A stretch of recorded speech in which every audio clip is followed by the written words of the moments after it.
Hello friends, good morning. Welcome in JDIS academy. JDIS academy में आप सभी friends का स्वागत है। Friends, today we will learn class 6 standard NCERT how to make our home, और as you can say that बसने की प्रक्रिया, द प्रोसेस ऑफ लिविंग, रहने की प्रक्रिया। तो फ्रेंड्स, हम लोगों ने कल जो लेक्चर्स लिया था, कल हम लोगों ने जो पढ़ा था वो ये था कि लोग पशुपालक कैसे बने, पशुपालक बनने की उनकी प्रक्रिया क्या थी।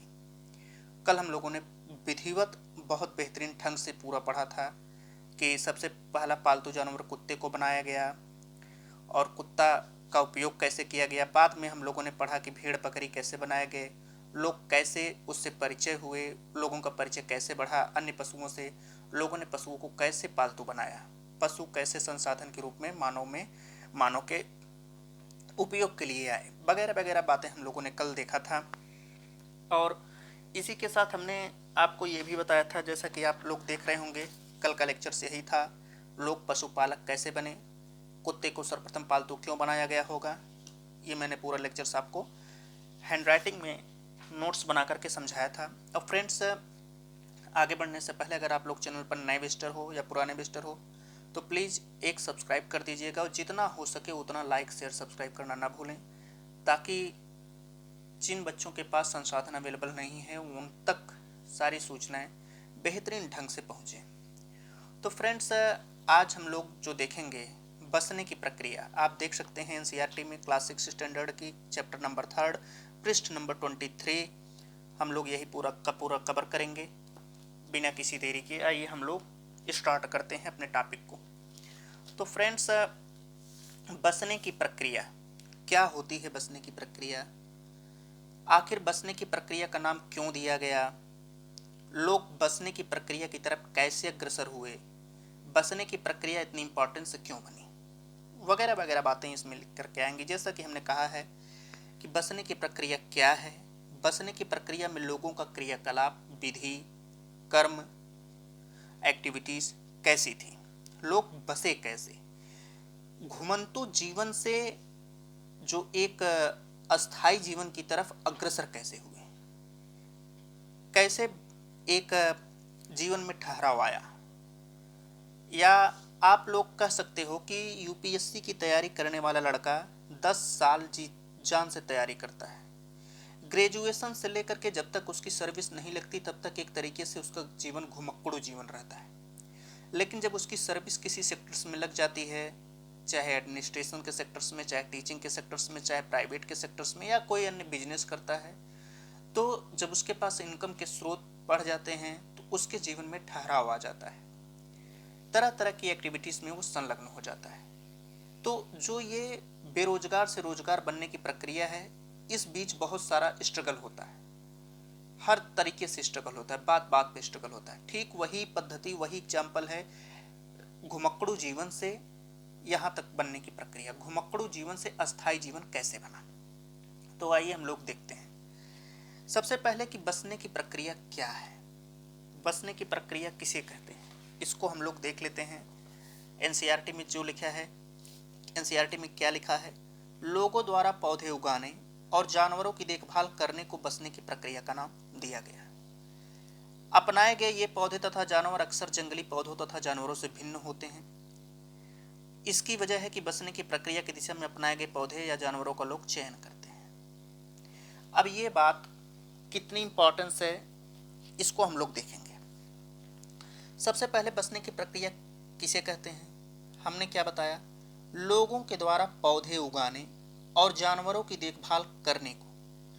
लोगों के द्वारा यानी आदिमानव पूर्वज हमारे, उनका कार्य क्या था, जब तक वो घुमक्कड़ू जीवन में थे तब तक उनका काम भोजन मुख्य था, अर्थात किसी भी तरीके से शिकार करना और जंगली फल फूल मांस जानवरों के ये सब इकट्ठा करके अपने भोजन को संग्रह करना, उनका यही कार्य था। धीरे धीरे उनके कल्चर में बदलाव आया, और वो किसके कारण आया बदलाव, जलवायु परिवर्तन के कारण आया। तो लोगों के द्वारा पौधे जब उगाए जाने लगे, अभी हमने पिछले लेक्चर्स में बताया था कृषि कैसे हुई, फिर पशुपालन कैसे हुआ उसको आप देख सकते हैं। तो लोगों के द्वारा जब पौधे उगाया गया, जानवरों की देखभाल किया गया, तब इसी प्रक्रिया को बसने का नाम दिया गया। क्यों? क्योंकि पौधे जब उगाए जाते हैं तो पौधे उगाने से लेकर के उसको अनाज के रूप में बदलने तक कुछ समय लगता है, 2 महीना 4 महीना। जैसे आप गेहूं की फसल लाइक दैट बोते हो या देखते होंगे, ठंडी में बोई जाती है, मार्च में काटी जाती है, मार्च या अप्रैल में, तो 3 से 4 महीने का टाइम लगता है। इसी तरीके से जानवर भी होते हैं, उसमें भी टाइम लगता है उनके पैदा होने से लेकर के बढ़ने तक। तो जो लोग कार्य करते होंगे वे लोग ये सोच कर करते होंगे कि यह जब फसल पूरी तरीके से पक जाए उसको हम और विधिवत तरीके से दिन ब दिन प्रयोग के चलते नए नए आविष्कार हो रहे थे, तो उसमें ठहराव आया। लोग जहाँ पर फसल बोते थे वहीं पर टिकने लगे, वहीं पर लकड़ियों के झोपड़ी बनाने लगे, वहीं पर पशु पालने लगे और वहीं पर खेती करने लगे। इस हिसाब से उनके जीवन में एक बसने की प्रक्रिया आ गई, खुद ब खुद स्वतः आ गई। किसके चलते आई? कृषि और पशुपालन के चलते।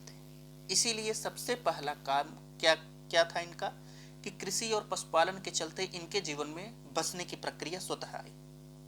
क्यों? क्योंकि उससे प्रेरणा मिली। अभी हमने पिछले लेक्चर में बताया कि गेहूं के दाने कैसे ये लोग प्रॉपर एग्रीकल्चर में आए। पिछले लेक्चर्स में हम लोगों ने बकायदा देखा और उसको कैसे लोग खेती किए, कैसे नहीं खेती किए। यहाँ पर आप लोग देख सकते हैं, यही लेक्चर्स था, यही हमने बताया भी था कि कैसे जंगली गेहूं ये सब कैसे बना। वो बहुत लंबा लेक्चर्स हमने लिया था। तो ये था आपका बसने की प्रक्रिया। अब तो लोगों का मुख्य कार्य क्या था?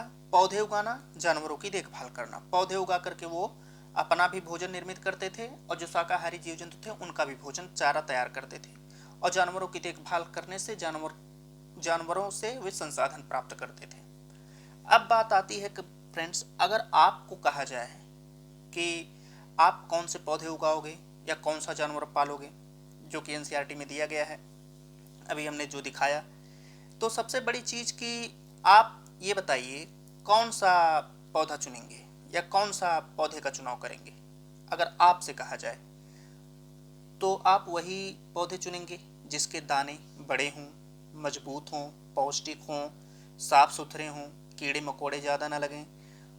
उस पौधे की जो डंठल है वह बेहद मजबूत हो ताकि पके अनाज के दानों का भार संभाल सके। दूसरा, हर जलवायु में उग सके।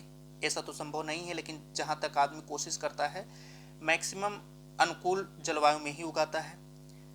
अनुकूल जलवायु का मतलब क्या है? कीड़े मकोड़ों से सुरक्षित, जल्दी रोगग्रस्त न हो, मौसम के अनुसार हो, आदि आदि। यही कारण से आप उसी पौधों का चुनाव करोगे जो पौधे आप देखोगे कि हमारे लिए उपयुक्त हों या हमारे लिए वो सुरक्षित हों, पौष्टिक हों, कम कम अनाज में ज़्यादा पौष्टिकता हमको मिले और कम मेहनत में वो ज़्यादा उगें।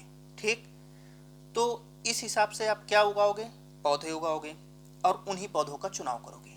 ठीक है, और वही प्रक्रिया सेम आप जानवर में करोगे। जानवर कौन सा चुनोगे आप? जो अहिंसक हों, जिनसे हमें कोई खतरा ना हो।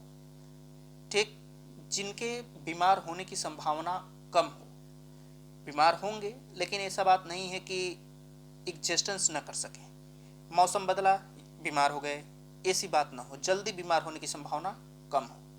लोगों के लिए उपयोगी हो। लोगों के लिए उपयोगी का मतलब उनसे भोजन मिल सके, भोजन, दूध, मांस, वस्त्र मिल सके उनकी खाल से, हथियार मिल सके उनकी हड्डी से, लोगों के काबू में हो, मतलब लड़के वयस्क सबसे भी परिचित हों। तो इस तरीके से लोग उन्हीं पौधे या जानवरों का चुनाव करेंगे। तो यही कारण है कि बसने की प्रक्रिया की दिशा में चुनाव किया गया पौधा या जानवर जंगली पौधे या जानवर से भिन्न होता था। आपने एनसीईआरटी में देखा, एनसीईआरटी में यही बात आपको समझाई गई है।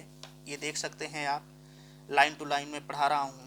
इसकी वजह यह है कि बसने की प्रक्रिया की दिशा में अपनाए गए पौधे या जानवरों का लोग चयन करते थे। यही कारण है कि ये पौधे तथा जानवर अक्सर जंगली पौधे तथा जानवरों से भिन्न होते थे। ठीक है, अभी अभी हमने जो पूरा आपको कॉन्सेप्ट समझाया वो वही है।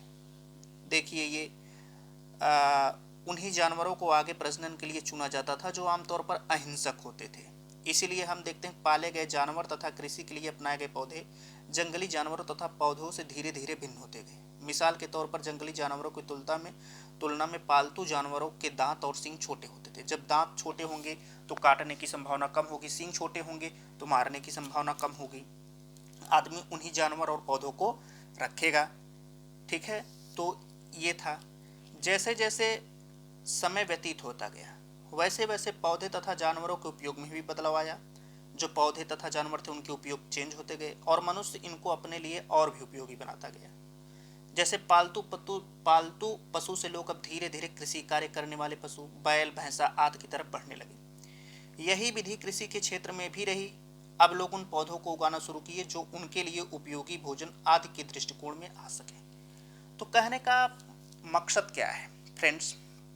कहने का मतलब ये है कि जो एनसीईआरटी में लिखा हुआ है कि जो लोग पहले जंगली पेड़ पौधों पे रहते थे, ठीक है, हमने जंगली गेहूं का उदाहरण आपको बताया था। जो लोग, अब इसको इस तरीके से समझिए आप, जो लोग जंगली पेड़ पौधों पे रहते थे, मैं आपको एग्जाम्पल के थ्रू समझा रहा हूँ। सबसे पहले घुमक्कड़ी जीवन में जंगली ही इनका भोजन का स्रोत बना।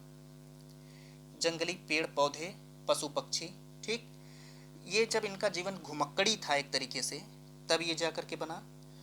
और जब ये घुमक्कड़ी जीवन से, ठीक है, घुमक्कड़ी जीवन से आगे का सफर तय किए, बसने की प्रक्रिया तक आए, तो आपने क्या देखा? बसने की प्रक्रिया तक आपने देखा कि यहां पर भोजन के लिए कृषि और पशुपालन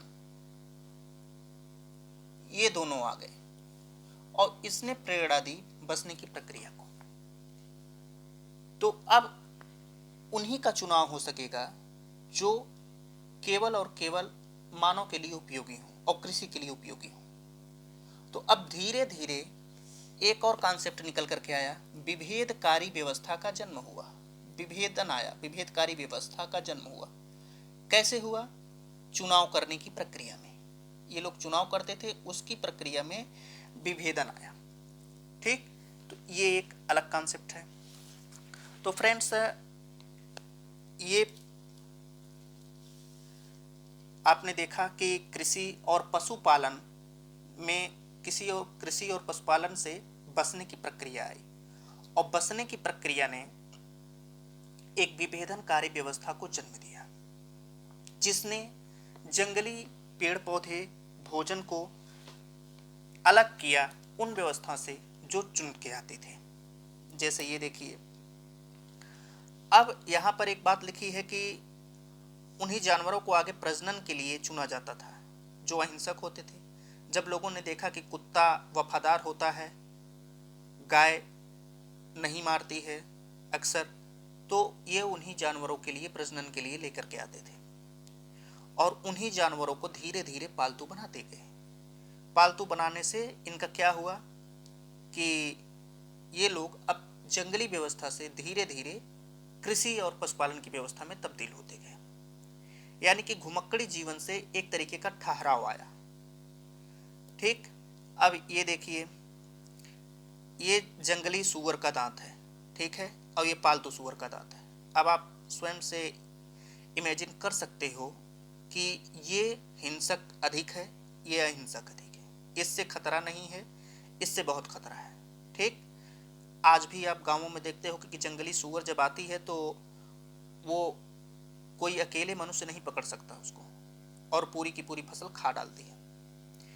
तो बसने की प्रक्रिया दुनिया में धीरे धीरे चलती रही। यही नहीं, उस समय का एरा ऐसा था, समय ऐसा था कि पूरी दुनिया में एक साथ चलती रही। एक साथ का मतलब ये है कुछ लोग घुमक्कड़ी जीवन अभी थे, एकाएक जब परिवर्तन आता है तो सारी व्यवस्था में नहीं आता, कुछ में ही आता है और पूरे तरीके से वो तब्दील करता है। जैसे मान लीजिए 3 मनुष्य थे, तो एक जो घुमक्कड़ी जीवन आ रहे थे, जिन लोगों ने बसने की प्रक्रिया में योगदान दिया, वो लोग धीरे धीरे कृषि पशुपालक बन गए।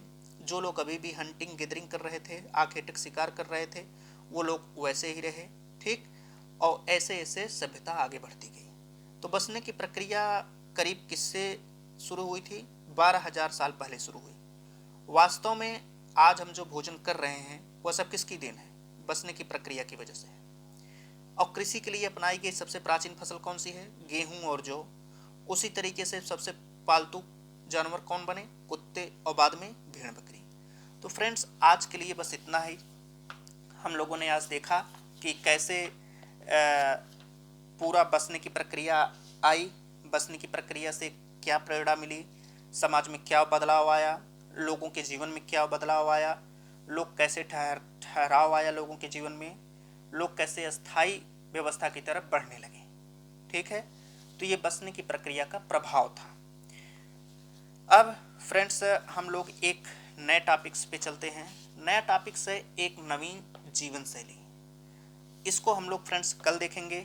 आज के लिए बस इतना ही लेक्चर्स, और हम लोग अब कल मिलते हैं नए लेक्चर्स के साथ। लेकिन आज जो पढ़ाए हैं उसको आप लोग रिवाइज करके आइएगा, और जितना हो सके उतना लाइक शेयर सब्सक्राइब करना ना भूलिएगा। जहाँ कोई बात ना समझ में आप लोग बेहिचक पूछिए, कमेंट बॉक्स में लिख करके पूछिए, जैसा मन हो वैसा पूछिए। मिलते हैं फ्रेंड्स नेक्स्ट लेक्चर में। A lot of thanks. जय हिंद, जय भारत।